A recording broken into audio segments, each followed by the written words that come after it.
Selamat pagi Bapak Ibu yang kekasih di dalam Tuhan Yesus Kristus. Pagi hari ini saya Eko Wahyu Suryaningsih kembali menyapa dengan kebenaran firman Tuhan yang terdapat dalam Yeremia 2 ayat 13. Yeremia 2 ayat 13. Sebab 2 kali umatku berbuat jahat, mereka meninggalkan aku, sumber air yang hidup, untuk menggali kolam bagi mereka sendiri, yakni kolam yang bocor yang tidak dapat menahan air. Amin. Bapak Ibu yang kekasih di dalam Tuhan, inilah kenyataan yang menyedihkan. Di dalam Yeremia 2:13 dikatakan, umatku telah melakukan 2 hal yang jahat.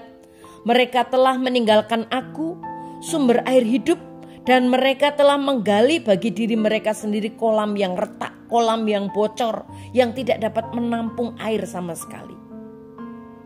Seringkali terjadi dalam hidup kita. Kita hidup di dunia yang rusak dan jatuh. Dunia di mana dosa dan kejahatan ada. Dan akibatnya kita semua hidup dengan kebutuhan yang tidak terpenuhi. Ini bukanlah tempat yang sempurna. Jadi semua kebutuhan kita tidak akan terpenuhi selama kita hidup di bumi.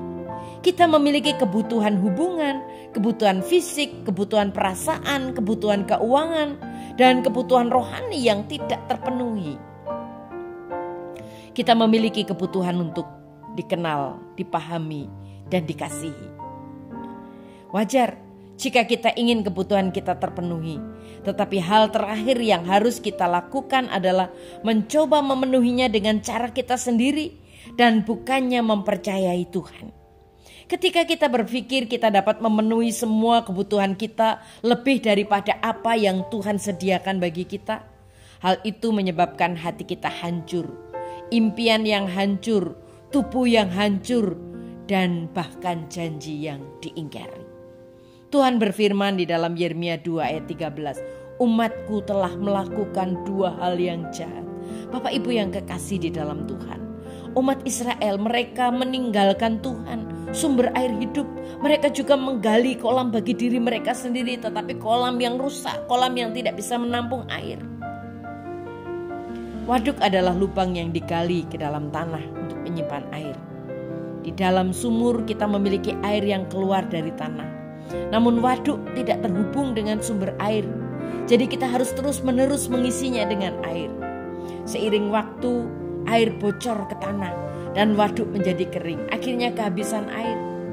Dan ini bersifat sementara. Selain itu karena tidak ada air baru yang masuk ke waduk, air dapat menjadi keruh dan tercemar.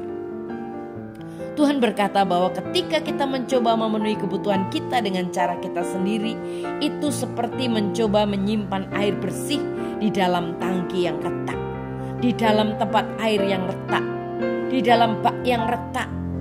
Kita tidak akan selalu kehabisan air di tangki yang retak. Kita akan selalu mengalami kekurangan-kekurangan. Karena apa? Karena airnya tidak akan pernah ada. Dan kita akan selalu kehabisan tenaga ketika kita mencoba untuk mengisi, memenuhi kebutuhan kita sehari.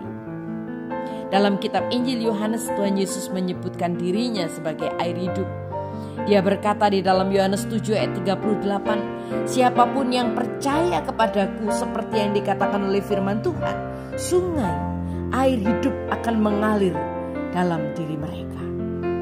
Kasih dan pemeliharaan Tuhan dan kuasa yang diberikan kepada kita untuk menjalani kehidupan kekristenan kita bagaikan sumur yang tidak pernah kering, bagaikan sumber air yang terus mengalir.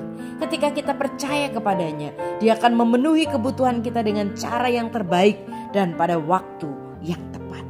Kita akan terus memiliki semua yang kita butuhkan. Amin. Mari kita berdoa. Tuhan Yesus, terima kasih buat firman-Mu hari ini. Biarlah kami boleh bergantung sepenuhnya kepadamu, sumber air yang hidup itu. Di dalam nama Tuhan Yesus kami berdoa. Haleluya. Amin.